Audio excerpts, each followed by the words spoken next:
ಪ್ರಯತ್ನ ಕರ್ನಾಟಕ ರಾಜ್ಯದಲ್ಲಿ 3ನೇ ಹಂತದಲ್ಲಿ ಎಲೆಕ್ಷನ್ ಕಮಿಷನ್ ಅವರು ಪ್ರಾರಂಭ ಮಾಡಿದ್ದಾರೆ. ಎಲ್ಲ ಮತದಾರರಲ್ಲಿ ನಾನು ವಿನಂತಿಯನ್ನು ಮಾಡ್ತೇನೆ, ದಯಮಾಡಿ ತಮ್ಮ ಹೆಸರನ್ನು ನಾವೆಲ್ಲ ಕೂಡ ನೋಂದಾಯಿಸಿಕೊಳ್ಬೇಕು ಅಂತ ಹೇಳಿ ಮನವಿ ಮಾಡಿಕೊಳ್ತೇನೆ. ಯಾಕಂತ ಹೇಳಿದ್ರೆ ಪ್ರಜಾಪ್ರಭುತ್ವ ಮತ್ತು ಸಂಸದೀಯ ವ್ಯವಸ್ಥೆ ಯಶಸ್ವಿ ಆಗಬೇಕಾದ್ರೆ ಅದಕ್ಕೆ ಮತದಾರರು ಬಹಳ ಮುಖ್ಯ ಕಾರಣ ಆಗ್ತದೆ. ಪ್ರಜಾಪ್ರಭುತ್ವದ ಮಾಲೀಕರು ಯಾರು ಅಂತ ಹೇಳಿದ್ರೆ ಮತದಾರರು.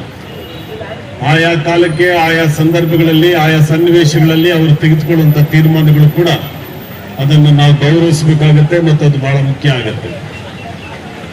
ಹಾಗಾಗಿ ಯಾರೇ ಒಬ್ಬ ಅರ್ಹ ಮತದಾರ ಯಾರಿದ್ದಾರೆ ಆ ಅರ್ಹ ಮತದಾರ ಹೆಸರು ಯಾವುದೇ ಕಾರಣಕ್ಕಾಗಿ, ನಾನು ಮತ್ತೆ ಒತ್ತಿ ಹೇಳ್ತಾ ಇದ್ದೇನೆ, ಪ್ರತಿಯೊಬ್ಬ ಅರ್ಹ ಮತದಾರ ಹಕ್ಕಿದೆಯಲ್ಲ, ಹಕ್ಕನ್ನ ಕಸಿದುಕೊಳ್ತಕ್ಕಂಥ ಪ್ರಯತ್ನ ಯಾರು ಕೂಡ ಮಾಡಬಾರದು. ಪ್ರತಿಯೊಬ್ಬರ ಹಕ್ಕು ಕೂಡ ಮತ್ತು ಜವಾಬ್ದಾರಿ ಕೂಡ. ಅವರೆಲ್ಲರ ಹೆಸರು ಮತದಾರರ ಪಟ್ಟಿಯಲ್ಲಿ ಪ್ರಕಟ ಆಗಬೇಕು. ಮತದಾರರ ಪಟ್ಟಿನಲ್ಲಿ ಅಷ್ಟೇ ಅಲ್ಲ, ಎಲೆಕ್ಷನ್ ಕಮಿಷನ್ ಪ್ರಕಟ ಮಾಡುವಂತಹ ವೆಬ್ಸೈಟ್ ನಲ್ಲೂ ಕೂಡ ಅದು ಪ್ರಕಟ ಆಗುವಂತ ರೀತಿಯಲ್ಲಿ ನಾವೆಲ್ಲ ಕೂಡ ನೋಡ್ಕೊಳ್ಬೇಕಾಗುತ್ತೆ.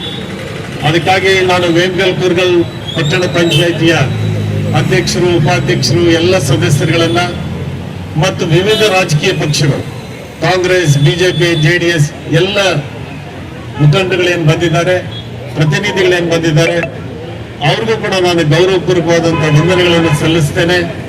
ಹಾಗೇನೆ ವಿಶೇಷವಾಗಿ ವಿದ್ಯಾರ್ಥಿಗಳು ಬಂದಿದ್ದಾರೆ, ಭವಿಷ್ಯದ ಪ್ರಜೆಗಳವರು, ಈ ದೇಶದ ಭವಿಷ್ಯದ ಪ್ರಜೆಗಳಿದ್ದಾರೆ. ಭವಿಷ್ಯ ಮತ್ತು ಬದುಕು ಅವರಿಗೋಸ್ಕರ ನಾವು ಈ ದೇಶವನ್ನ, ಈ ರಾಜ್ಯವನ್ನ ನಾವೆಲ್ಲ ಕೂಡ ಕಟ್ಟಬೇಕಾಗಿದೆ.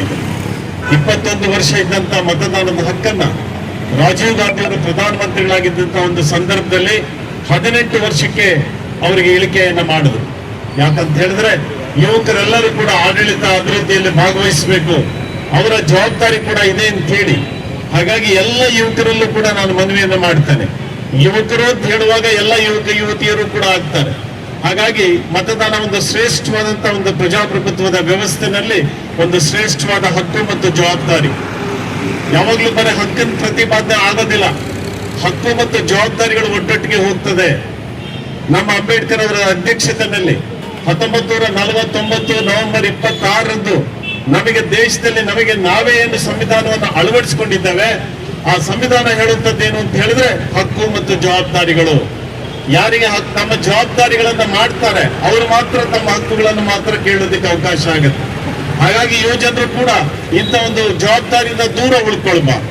ಈ ದೇಶವನ್ನ ಕಟ್ಟಬೇಕಾಗಿರುವಂತಹ ಎಲ್ಲ ಜವಾಬ್ದಾರಿ ಕೂಡ ತಮ್ಮೆಲ್ಲರ ಮೇಲೂ ಕೂಡ ಇದ್ದಾವೆ. ಹಾಗಾಗಿ ಮತ್ತೆ ಬಹಳ ಮುಖ್ಯವಾಗಿ ಇದೊಂದು ವಿಶೇಷ, ಇದಕ್ಕೆ ಸ್ಪೆಷಲ್ ರಿವಿಷನ್, ಇಂಟೆನ್ಸಿವ್ ರಿವಿಷನ್ ಅಂತ ಒಂದು ಮಾಡ್ಕೊಂಡಿದ್ದಾರೆ. ಸ್ಪೆಷಲ್ ಇಂಟೆನ್ಸಿವ್ ರಿವಿಷನ್ ಅಂತ ಹೇಳಿ ಇದು ಒಂದು ದೇಶದಲ್ಲಿ ಒಂದು 10 ಸಾರಿ ಈಗಾಗಲೇ ಪ್ರಾರಂಭ ಆಗಿದೆ. ಪ್ರತಿ 10 ವರ್ಷಕ್ಕೊಮ್ಮೆ ಸಂವಿಧಾನ ಏನ್ ಹೇಳುತ್ತೆ, ಪ್ರತಿ 10 ವರ್ಷಕ್ಕೊಮ್ಮೆ ಈ ವಿಶೇಷ ಮತದಾರರ ಪಟ್ಟಿಯನ್ನು ಪರಿಷ್ಕರಣೆಯನ್ನ ಮಾಡುವಂತ ಜವಾಬ್ದಾರಿ ಎಲೆಕ್ಷನ್ ಕಮಿಷನ್ ಅವರ ಮೇಲಿದ್ದಾವೆ. 1951ರಲ್ಲಿ 15/11/1951ರಲ್ಲಿ ಈ ದೇಶದಲ್ಲಿ ಮೊದಲ ಪಟ್ಟಿ ಪ್ರಕಟ ಆಯಿತು. ಮತದಾರರ ಪಟ್ಟಿ ಮೊದಲು ಪ್ರಕಟ ಆಗಿದ್ದು ಯಾವಾಗ ಅಂತ ಹೇಳಿದ್ರೆ 15/11/1951ರಲ್ಲಿ. 1952ರಿಂದ ಇವತ್ತುವರೆಗೂ ಕೂಡ 10 ಸಂದರ್ಭಗಳಲ್ಲಿ ಈ ತರ ವಿಶೇಷವಾದಂತ ಮತದಾರ ಪಟ್ಟಿಗಳ ಪರಿಷ್ಕರಣೆ ಆಗ್ತಾ ಬಂದಿದೆ. ಈಗ ಕರ್ನಾಟಕದಲ್ಲಿ 3ನೇ ಹಂತದಲ್ಲಿ ಎಲೆಕ್ಷನ್ ಕಮಿಷನ್ ಅವರು ಕೂಡ ಈ ಕೆಲಸವನ್ನು ಈಗಾಗಲೇ ಪ್ರಾರಂಭ ಮಾಡಿದ್ದಾರೆ. ಸ್ನೇಹಿತರೆ, ಇಲ್ಲಿ ರಾಜಕೀಯ ಪಕ್ಷಗಳ ಜವಾಬ್ದಾರಿ ಕೂಡ ಇದ್ದಾವೆ. ಅದು ಕಾಂಗ್ರೆಸ್ ಇರ್ಬೋದು, ಬಿಜೆಪಿ ಇರ್ಬೋದು, ಜೆಡಿಎಸ್ ಇರ್ಬೋದು, ಅವರೆಲ್ಲರ ಪ್ರತಿನಿಧಿಗಳಿಗೆ ಕೂಡ ಇಲ್ಲಿ ಅವಕಾಶವನ್ನು ಮಾಡಿಕೊಟ್ಟಿದ್ದಾರೆ. BLAಗಳು ಅಂತೇಳಿ BLA 2ಗಳು, BLOಗಳನ್ನ ಎಲೆಕ್ಷನ್ ಕಮಿಷನ್ ಅವರು ಸರ್ಕಾರಿ ಅಧಿಕಾರಿಗಳೇ ನೇಮಕ ಮಾಡ್ತಾರೆ. ನಾನು BLOಗಳಿಗೆ ಎಚ್ಚರಿಕೆಯನ್ನು ಕೊಡ್ತಾ ಇದ್ದೇನೆ ಮತ್ತು ಅವರ ಜವಾಬ್ದಾರಿಯನ್ನು ಕೂಡ ಎಚ್ಚರಿಸ್ತಾ ಇದ್ದೇನೆ. ತಾವು ಯಾವ ಪಕ್ಷದ ವಕಾಲತ್ತನ್ನು ತಾವು ವಹಿಸ್ತಕ್ಕಂಥ ಅಗತ್ಯ ಇಲ್ಲ. ಯಾವ ಪಕ್ಷದ ಪರವಾಗಿ ಕೂಡ ತಾವು ತೆರೆದ ಮನಸ್ಸಿನಿಂದ BLOಗಳೆಲ್ಲರೂ ಕೂಡ ಕೆಲಸವನ್ನ ಮಾಡಬೇಕಾಗತ್ತೆ. ನೀವು ಹೋಗಂತ ಸಂದರ್ಭದಲ್ಲಿ ನೀವು ಎಲ್ಲ ಪಕ್ಷಗಳ BLA 2ಗಳಿಗೆ ನೀವು ತಿಳಿಸಬೇಕಾಗತ್ತೆ. ಬರೋದು ಬರ್ದೇ ಇರೋದು ಅವ್ರ ಜವಾಬ್ದಾರಿ ಆಗುತ್ತೆ. ಅವರ ರಾಜಕೀಯ ಪಕ್ಷದ ಮುಖಂಡಗಳು ಅವರನ್ನ ಅವರು ಎಚ್ಚರಿಸ್ತಾರೆ ಅಥವಾ ಅವರಿಂದ ಕೆಲಸವನ್ನ ತೆಗೆದುಕೊಳ್ಳುವಂತ ಕೆಲಸ ಆಯಾ ರಾಜಕೀಯ ಪಕ್ಷದ ಮುಖಂಡಗಳ ಜವಾಬ್ದಾರಿ.